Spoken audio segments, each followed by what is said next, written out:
Okay, it's time to talk about screws and precision and some tooling.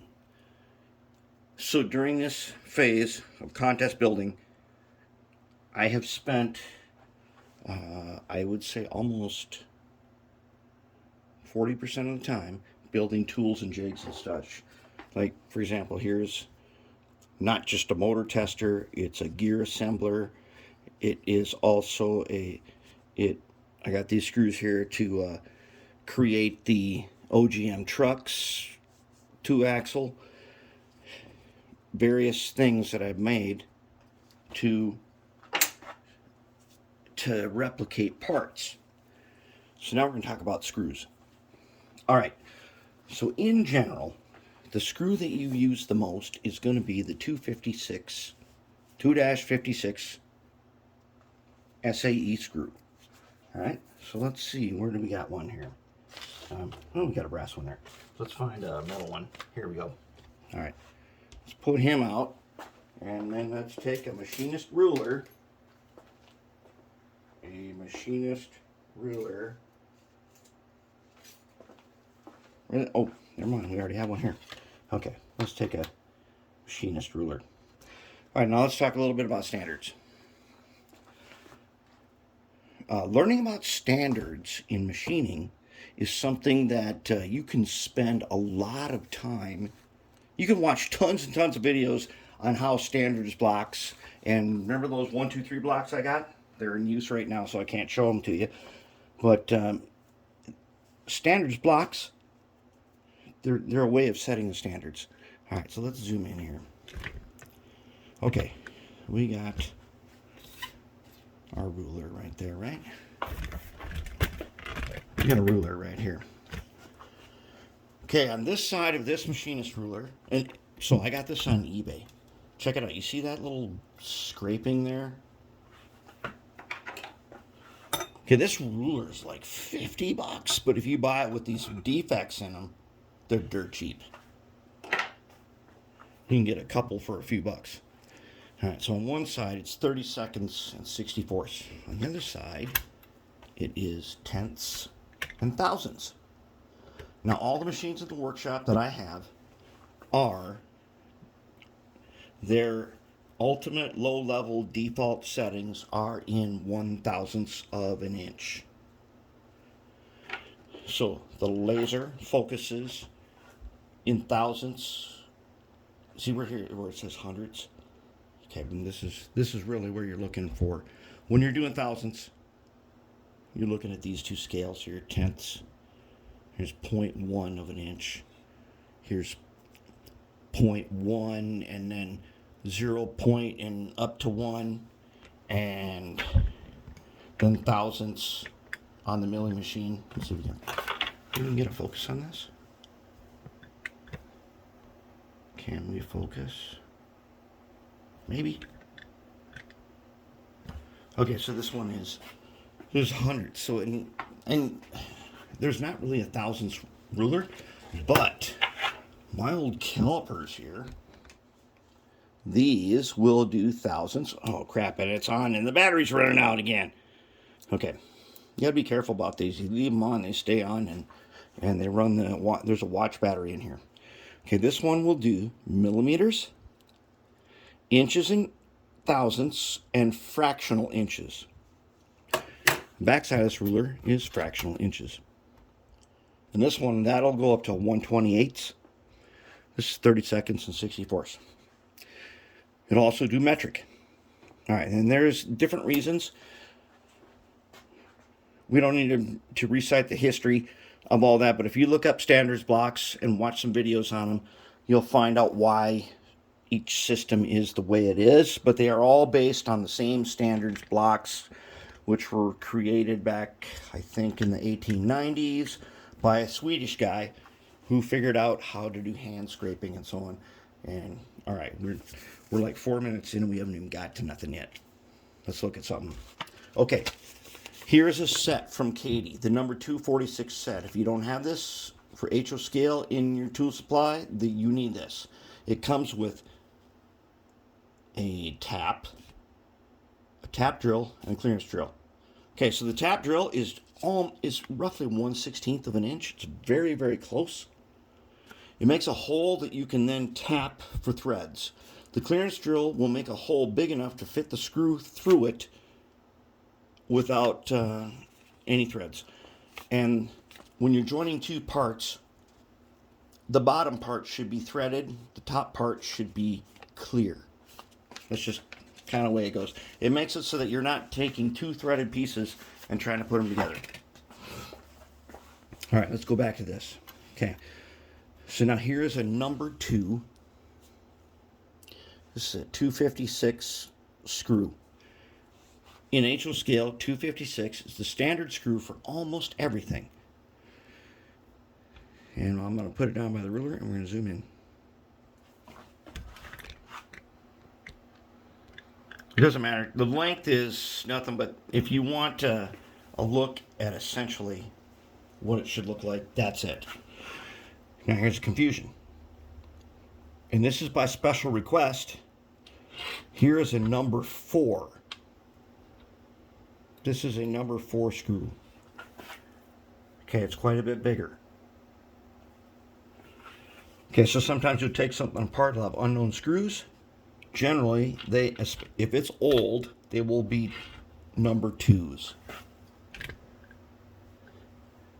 You will rarely find an HO scale a number 4 screw used for anything. And I have never found a number 3 screw used for anything. However, in certain Bachmann Spectrums and some other locomotives, you'll find something like that. And that is a metric screw, and it's got coarse threads on it. Okay, that's something that I don't run across a lot, and that's why I don't order them. I don't keep them on hand. All right, so let's talk about what tools you should have. Okay, here's one set. All right, I bought this at Harbor Freight. It didn't cost that much, and it is a set of taps, as you can see. Let's get my pointer out here. Okay, we got various taps. There is a number 4, a 4-40 right there. And there is this thing that holds the dies. Dies will thread. So a die threads a rod. A tap, you drill a hole of a certain size and then use the tap to make the threads. Now here's the problem. At 256 doesn't work. Here's a tap holder that comes with this set. Take a look at the end of it. Okay, it barely holds the number 4.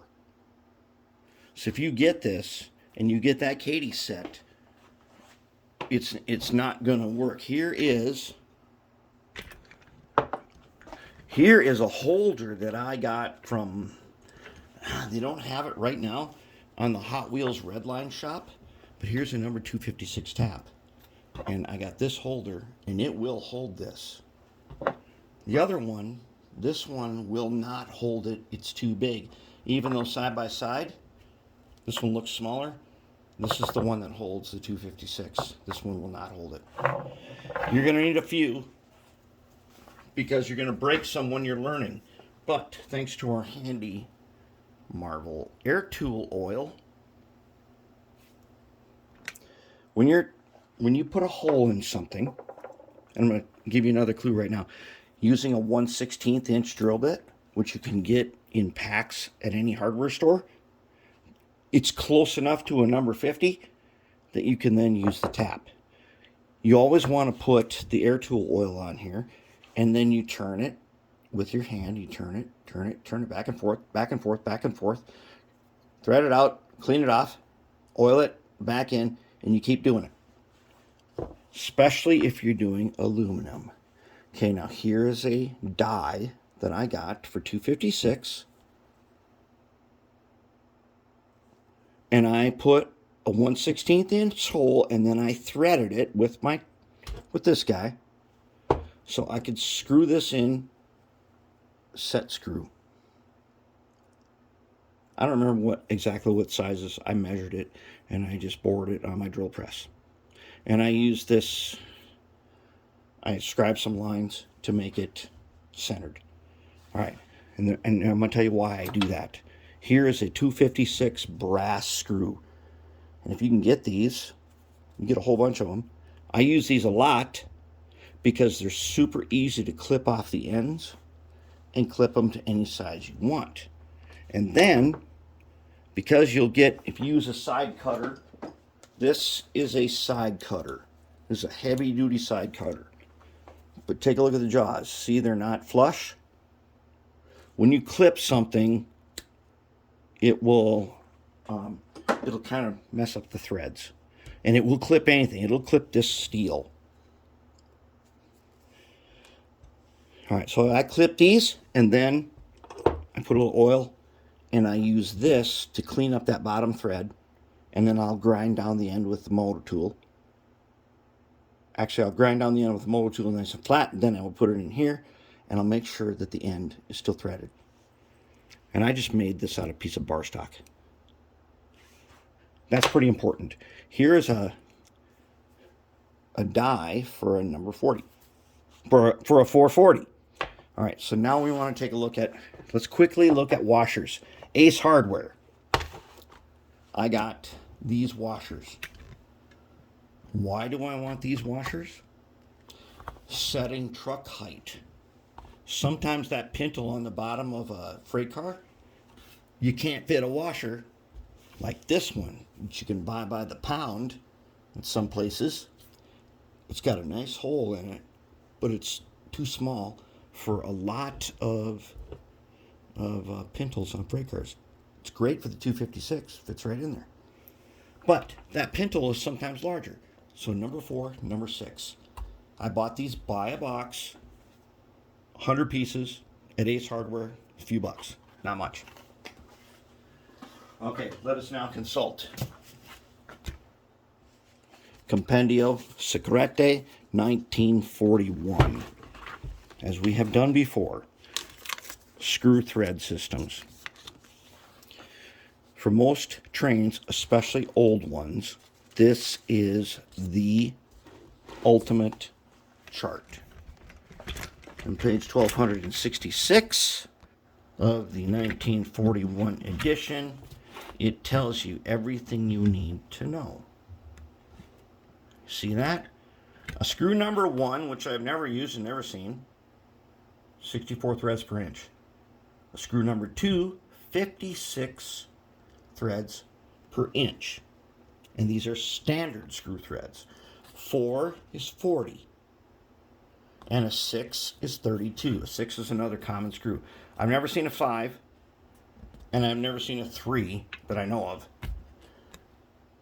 That tells us what the thread count is. Now, there is this thing here, over here. American Standard fine threads. Now, fine threads are for very fine machining, which you don't normally need. See number 2, 64. Number 4, 48. Number 6, 40. You don't really need those. They're not really for trains. But here's a chart that tells you. The next thing you want to do is you want to go and find yourself a chart of any kind like this. That right there is a drill index chart. Very, very useful. When you go to Harbor Freight and buy the drill index that is numbered, you can look on here. Let's take a look. So that's in thousandths of an inch. So a number 21 at 0.159, you can see a 4 millimeter is just slightly more accurate. And you can look down at a number 18 is 0.1695, and an 11/64th drill, which you would get in a machinist set, is 0.1719, and so on. This is a chart. I found this, I don't know where I found it. I just Google images or Bing images, and I printed it on a piece of paper and put it on the bull board. That is extremely useful, and that is something that you want to get in your shop. Then, things you should have. You should have These are M4s, which are metric washers. Okay, here are M3s. These metric washers have a hole opening big enough for most freight cars when you're setting the height. When you're buying the 256 screws, you want various kinds. Now these have a Phillips pan head, like a button screw. Okay, this one has, I can't remember what head this is called, but this is one where you want to, it'll set down in something if you've reamed it out a little bit. Here are some number 2 washers. Number 2 washers are great for Kadee couplers. Will they work on freight trucks? No. The hole's not big enough to go around the pintle. That's why you want a few metric ones. Here is some M2. They look the same. They're not exactly the same. M2s, M3s, and from Ace Hardware, 4s and 6s. You want to build yourself this tool. You want this tap, or you want this die to help you out to, when you trim a screw, you want to be able to thread it again. This is getting kind of long, but this set here from Harbor Freight is a great set, but it will not include 2s. I have not found a need yet for metric, but I can tell you that here's our holder. Okay, this holder that comes with the set is too big for that die. And even then, when I put the 4 in here, and you can lock it in place, it doesn't clamp to the bench top nicely. We don't want that. What we want is, this with a set screw, and this is really easy to clamp down, and then I can quickly rethread something. Also, you're looking for this kind of handle. Now it's a T handle. There's a T for this. But when you are threading something, you got to keep putting oil on here, go in and out and back and forth and back and forth and back and forth until you get it. And where would you most often use this? Athearn blue box. You drill a hole in the end where the coupler mounts. You can tap it with this. Put a 1/16 hole through that truck mount. You can use this, and that's zinc alloy. And you want to do back and forth carefully. I say get the 256 taps in a pack of several, because at first, when you're first learning how to do it, you're going to break some of them. The handle that comes with the Harbor Freight set, the 256, this is too big. Unfortunately, the opening is too big. It won't hold it. I got this at the Hot Wheels Redline shop, but I checked today and they didn't have that handle in stock. I'm fairly certain you can get that. It's not that hard to get. Okay, where do I get these screws and things? Orchid Sound Electronics, orchidsound.com. That's my favorite place to get these. They ship super fast. And I always get a bunch of links, and I get a bunch of kinds. I get pan heads. I get that flat type head. And here, look, here's an example of a number 2 with, actually, that might be a number 3. It's got super coarse threads, this little wood screw. Since this is considered coarse thread, which is kind of weird, this here this actually might be a number 3 coarse thread. I don't know. It doesn't really matter because I don't really use those. But in almost all applications, you are going to need number 2, 56. 56 threads, size 2. You're going to need a variety of washers for those. You're going to need, and metric ones. You'd be surprised how many of these you go through setting freight car height height because of that, the size of that hole in there. And that's a good thing to have. Okay, so that's kind of about screws. Things you need to get. A 256 die. And you need to make yourself a holder for it. And you want one you can clamp down to your workbench. Because when you are rethreading something, you're going to have one hand with the tweezers. You're going to have another hand with the screwdriver and the screw. So you want to clamp this down. This holder will not work for that. This one won't even fit that. But these kinds of holders do not work to clamp them down because they're never true. And then you'll end up rethreading the whole thing and it will turn out like crap. Other things. Okay, so we got the handle covered. The tap. Get a pack of at least 4 because learning this, you're going to break 3 of them. A machinist rule. You get the seconds on eBay. The seconds. They're the discarded ones that got a flaw somewhere, and it's usually a scratch like this one. Dirt cheap. You need a few of them. You also want to get a metric one. Okay? And the die. That ought to square you away. That should solve pretty much any problem where you run into something where you need a screw. Wow, this has gone on 20 minutes. And we've only scratched the surface on talking about perfection and surfaces. We'll have to do more of this later. But I wanted to put this out there right now by special request so that you guys can get to it. By the way, check him out. Oh yeah, Pug's got his air tanks. And we made some stacks. They're not on there yet, but they're going to be pretty sweet, eh?